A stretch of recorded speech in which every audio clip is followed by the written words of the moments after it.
Hello and welcome to Hershey's Overtime. I'm Taylor Bednar. Toby Fischer. And I'm Connor Durkin. And today we're going to be covering everything NFL. One of our hot topics, since we are in the great city of Chicago, is the Justin Fields situation and the draft for the Bears. So guys, let's get right into it. Obviously, Justin Fields was our guy. We wanted him. And we finally, Ryan Pace made a great move, trading up with the Bengals to get that new quarterback. With the Giants. The Giants, my bad. Yeah. But I thought it was a great move. We definitely needed a quarterback. That was one of the main issues with the team. I mean, we got Andy Dalton for $10 million this year, but he definitely wasn't gonna do the job for us if we want a Super Bowl run. And I really think Justin Fields will be the guy. Do you think that? I'm just curious. Do you think that they're going to start off with Dalton in the regular season, or do you think they're going to put Fields right out there? I definitely think that they're going to start with Andy Dalton. If you know Matt Nagy's history, he was the offensive coordinator under Andy Reid when Patrick Mahomes was selected, and his first start of his career was in a meaningless game where Kansas City was already playoff bound, and that's how they introduced him to the NFL in a very low crisis, quote unquote, situation where he didn't have as much pressure. And then obviously the next season, Alex Smith got hurt I can't remember what happened, but then Patrick Mahomes was the new starting quarterback for the Chiefs. I feel like they may play him during preseason just to see how he is. For sure. They definitely want to play Fields. They need him this year, and I feel like they're probably gonna just test him out in preseason or something, but it just depends if they're going to play him a lot during regular season. Yeah, and you know what? I think they're going to try and do the opposite of what they did with Trubisky, obviously, because they kind of threw Mitch right out there. I mean, I forget who. We've had a lot of starting quarterbacks over the couple. It was Glennon still, yeah. So I guess they took out Glennon and put Trubisky in. But still, that was one of the first games of the season, I think, when they threw Trubisky in there. And really, that team was definitely not even playoff bound. So they kind of just threw Trubisky in there when I don't think he was NFL ready, which honestly, that could have affected his whole career instead of letting him develop. Obviously, Mike Glennon may not be the best guy you want your future quarterback to develop under, but still, he's learning the NFL way, because it is different from college to the NFL for sure. I definitely think this is a better situation than Mitch Trubisky's.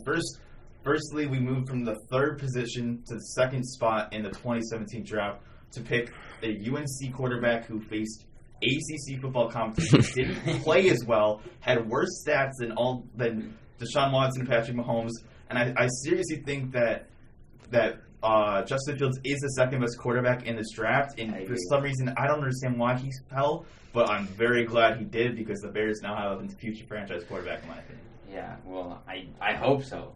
It'd be so cool to see the Bears actually make it decently far one year. They always are never making it to the playoffs or first round out or something like that. Yeah. It would be great to see them make it to the Super Bowl, even win the Super Bowl. Because that's what they need. They need a quarterback. They need their guy to run the field. They have everything, majority of everything else. They just need their quarterback. Yeah. The worst stat I saw during the draft was that the Bears haven't had a quarterback throw for 4,000 passing yards or 30 touchdowns since the start of the Super Bowl era, which is every other team has done that, has had at least one quarterback. We have not. And we are one of the first franchises in the NFL, and the fact that we've never had a great quarterback. Sid Luckman might be our best quarterback of all time. Jay Cutler might be our best quarterback. No. I'm hoping that it's now going to be Justin Fields, and he'll have a great career here in Chicago. Yeah, I hope so, too. Think about how uplifting that would be for the city, too, in general. Remember how hype everyone got when the Cubs won? Oh, that's right? Crazy. Yeah, exactly. So imagine if the Bears, right? Everyone, I'm sorry, there's a little bit of a rivalry with the Cubs and Sox, but imagine how crazy the city would get if the Bears make a deep playoff run and get to the Super Bowl. I mean, it would be nuts. I would cry. They're just the underdogs. The Cubs, they've been pretty good for years. It's just they haven't made it very far. But the Bears have just not been that good for years. So yeah. They would just be the underdog, just making it to the Super Bowl and winning. The city would go crazy. And I think the first way they would make it to the playoffs or even far in the playoffs is if the Aaron Rodgers situation is true, which I've heard. Obviously, ESPN's reporting on this the past week and a half, and it's been the same story over and over again. Nothing else has changed. And then Adam Schefter came out and basically stated he had no sources to back up his claim. So now I'm getting sad again because I thought Aaron Rodgers was going to be gone, but he's still a Packer, which is sad. Yeah, I saw stuff online about it. I saw, Aaron Rodgers isn't going back to the Packers, and I was thinking to myself, why? Why isn't he? But I guess apparently it's just a rumor that people are sending out. I hope it's true, but it's probably just a rumor. We all hope it's true. Well, I think like the start of the turmoil is probably when they drafted Jordan Love last year in the draft, when they spent their first round pick on that, when really they could have gotten another weapon for Rodgers. Now, obviously Rodgers has Devontae Adams, which is really great and all, but like imagine if he had another great wide receiver with him. It would be crazy. Sorry, I didn't mean to cut you off. That's another thing that the general manager and the staff there have not done. In 8 selections since 2012 in the first round, they've only selected one positional player, which has been Devontae Adams.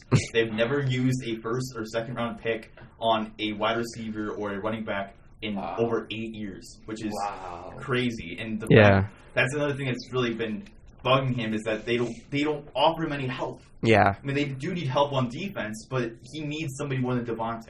Yeah, exactly. He's the guy for their team. The quarterback. All teams need their quarterback. Because he just runs the team. Yeah. Without him, they would not be what they are today. 100%.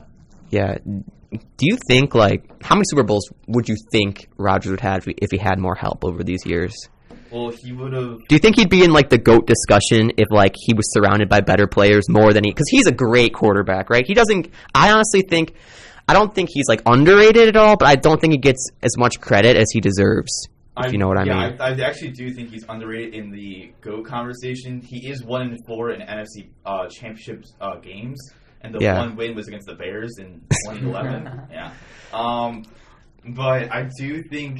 I think there's actually an interesting take on this, is that I do think that their defenses have never been strong, so they've always had top offenses under Aaron Rodgers. So if they would have had better defenses, I think that he would have been better, but he also needs more guys to rely on offense. He's got plenty... Their defense needs help, but you can't just rely on Devontae Adams. And we don't know what Aaron Jones is going over the offseason. They have Jamal Williams, right? Jamal Williams, and then they have A.J. Dillon, too. A.J. Dillon, yeah, that's another guy. So, I mean, I don't know if you can carry your team with A.J. Dillon and Jamal Williams to the Super Bowl. Yeah. But I definitely think if he had more offensive help, he would have gotten further. He would have had at least, I think he would have had at least maybe 2 or 3 rings instead of 1. They kind of remind me of the Patriots in a sense, because you know how the Patriots, sometimes they go out and get some lesser-known guys. That's kind of what the Packers do. Obviously, they draft more of well-known people, I think, but there's still some guys that come out of nowhere that are like Robert Tonyan, for example. I've never heard of that guy until this season, because I picked him up to be on my fantasy team. Seriously, there are some guys that they ball out for Green Bay and they're good pickups, but still, they kind of just remind me of the Patriots. Robert Tonyan, I've never heard of him. He was their tight end. Tight end. Yeah. My gosh. He was on my team too. Yeah, he did really, really well. He had I think over 800 receptions. Something like that. It was Tonyan and Adams mainly. He was tied for he was close to being the most amount of I think he was 2nd or 3rd in touchdowns for a tight end as well. He was going crazy. But I want to go back to this one developing to the most important part of the QB situation, which is developing the quarterback. And I want to really emphasize Matt Nagy being under Andy Reid, because there's another quarterback that Andy Reid developed really well in the late 1990s, Donovan McNabb, the Philadelphia Eagles. He wasn't put into the quarterback position until that team was out of the playoff contention, and obviously we know his career was pretty good. He was a great quarterback for Philadelphia. I think it's important to note that developing the quarterback is the most important part of the quarterback's early career. Agreed. Yeah. That's what the Fields needs. He needs a little development from the team, and then hopefully he can be one of the better quarterbacks in the... Yeah. But I'm almost worried that they will put him in too soon, because their jobs are on the line. That's why I think they made this move. But they had a great draft, and I think the addition of Tevin Jenkins from Oklahoma State was great as an offensive lineman. They were thinking about getting him at 20 in their first pick, and they got him at 39. Yeah, they moved up a little bit from 52, I believe. Mm-hmm. But I think getting their guy who they were supposed to get at 20 at 39 is a steal and a half. Yeah. I agree. So who do you guys think is going to be the bust of this draft? If I like a quarterback, if I had to pick quarterback, if I had to pick, one quarterback of all, I'd say Zach Wilson. I'd say just BYU, like, I don't know, and they're gonna throw him in the mix right away. Like, they're not gonna let him develop. And I feel like personally, unless the quarterback's from a top program like a Clemson or a Alabama, like, you shouldn't like just throw him into the starting job right away. Yeah. So maybe. And then, Darnold was fine. I don't know why the Jets got rid of Darnold. Like, I think he wasn't, I don't think he's peaked yet. Oh, I don't at think all. So. And I think they should have just waited and let him, build the team around Darnold instead of just completely, rebuild in a sense, Yeah. I think it was the lack of receiving targets or players on that team to get him there. I actually have always been really high on Darnold and always thought he would be a great player. He just didn't have the guys around him to do so. Yeah. And then they tanked and then got rid of him. And I'm like, I hope that he proves them wrong and plays well. Yeah. I've always liked Carolina as a team, so I'm rooting for Darnold for sure. This may be a bold take, but I think Mac Jones is in the best position to succeed because he reminds a lot of people of Tom Brady. But I think he's going to be the biggest bust. I think that Cam Newton might pull out some crazy season if he decides to start. If they start him, because I know there's going to be competition there. Oh, but yeah. If he starts for some reason with the job in line, I feel like he's going to do really well. And then Mac Jones, he'll be developed by Cam Newton, which are completely opposite players. Because Cam Newton is predominantly a running quarterback versus Mac Jones is an old style stay in the pocket quarterback. But I think if they develop, he might get developed weirdly, but there's always that comparison to Tom Brady, and then he's going to go out and win 6 more rings for New England, which would be crazy. But I think Mac Jones. You saying that, it just kind of makes me think. What do you guys think? Do you think the old style, just stand in the pocket quarterback, is better than the running quarterback? Because, I don't know, I feel like there's some quarterbacks in this scene right now that are very good.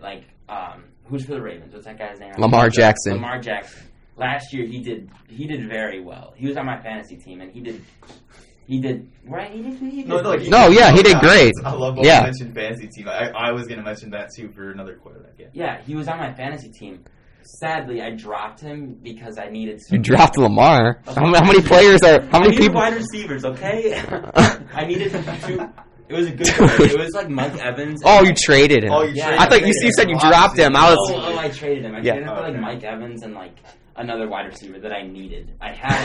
Who's your backup? Who's your backup QB? It was Brady, actually. All right, then you're So I dropped him, but I don't know. I feel like the running quarterbacks are getting more popular as years go on, and I feel definitely they're getting pretty good. They're getting pretty good at what they do. Yeah, and Cam was the one who kind of started that. Yeah, I'd say so. He's Michael Vick. Oh yeah, Michael Vick. Yeah, you're right. I don't know if you want to talk about Michael Vick. Though. Yeah, he was the guy who broke many records for rushing. Well, quarterbacks, and then I think Cam broke all of those after that. Yeah. Oh, he did. Yeah, Cam broke the record for most, I think, rushing touchdowns and rushing yards for a quarterback in his season. Wow. Do you remember Carolina? When Cam was rumored to come to the Bears? What would have happened if that when was this? I can't remember. That was not this year, but the year before that, when people were still high on Cam. Now everyone's a little, skeptical about him. But he was just fully healed, from his whatever injury he had, because he's pretty injury prone. Yeah. So and everyone just Robert Griffin III. Oh yeah. Yeah. He was also a running quarterback, and he was injury prone. He was terrible. He literally was injured every game. But when he played, when he was not hurt, he played really well for Washington. Yeah. He used to be my favorite quarterback.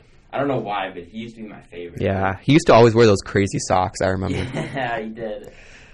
I think with this evolution of running quarterbacks, I think that's where Justin Fields fits in well too. He's 6'3", 215 with running a 4.44 40, which is unheard of for that size of a quarterback. And he's got the arm strength. I saw on the one pro day he threw a ball 60 yards in the air. all the way to his receiver in stride. It was amazing. And I've been watching Ohio State for the past 2 years. My dad went to Ohio State, so I've always dreamed of him going to the Bears, and then he's at the Bears now. Dreams come true. So, yeah. So, last topic of conversation for this podcast is how we think the Bears did overall in their selection. So what do you guys think? What are you guys' draft grades for them in general, or you can talk about a specific player and specifics? Or I personally have them in A- draft grade. Obviously, Justin Fields is going to be A+. Obviously, Tevin Jenkins would be an A+. Yeah. I really like I liked how they selected 2 offensive tackles in a row with Larry Borum. I don't know how to pronounce his last name, Borum, from Missouri. I really like the addition of Daz Newsome in round 6, and then they took a couple defensive players in the end because that wasn't as much of a need, but obviously cornerback, we had Kyle Fuller leave, so we do need more secondary, and I like the addition of Thomas Graham from Oregon, who's a cornerback. Yeah, I agree with you on that. I give them an A-. I like their picks. Obviously, the first 2 picks, Fields and their O-lineman, great. Yeah. For sure. Toby? I don't know. I don't want to hype up Justin Fields too much. I may give him just an A. Just Justin Fields, though. I'll probably give the Bears like an A- because majority of the picks were, obviously good. But I don't know if I want to give Justin Fields an A+ yet. He has the potential, and it was a very good pick, but I just don't want to hype him up too much. Mm-hmm. But it's definitely needed for the Bears, 100%. I think the team that had the best draft for me was the Miami Dolphins. They got their wide receiver Jalen Waddle. Oh yeah. 6. Yeah, I heard about it. They had 2 first round picks, and they got defensive end Jalen Phillips at 18 as well. I think that team is slowly but surely going to be a top team in the AFC South. So yeah, I think that was a great draft for them as well. Yeah, and then I don't know too many players the Bengals drafted, but them going out and getting Jamar Chase, the chemistry he already has with Burrow, I'm excited to watch that just to see what happens. Obviously, they do need some linemen to protect Burrow after last season's injury, but still, seeing that chemistry from when they played together at college to the NFL, it's going to be really fun to watch. It should be. That's what I was going to actually ask, because I forgot to mention that. I had the Bengals selecting Penei Sewell at 5, or it was 5. Yeah. And I was surprised by it, but it makes sense. Obviously, Jamar Chase was the top receiver when Joe Burrow won the Heisman and won the national championship. But I think that it's more important to protect your quarterback, because you can't throw anybody if you're getting hit and you're getting hurt. So I think that was a great pick. Either one of those was going to be a solid improvement for their team. I think that it would have been more important to get a lineman. And That's true. I thought that they were going to get Rashawn Slater or another one of those top offensive tackles. Okay, I have one last thing to say. Okay. Who do we think is going to be the Super Bowl this year? Ooh.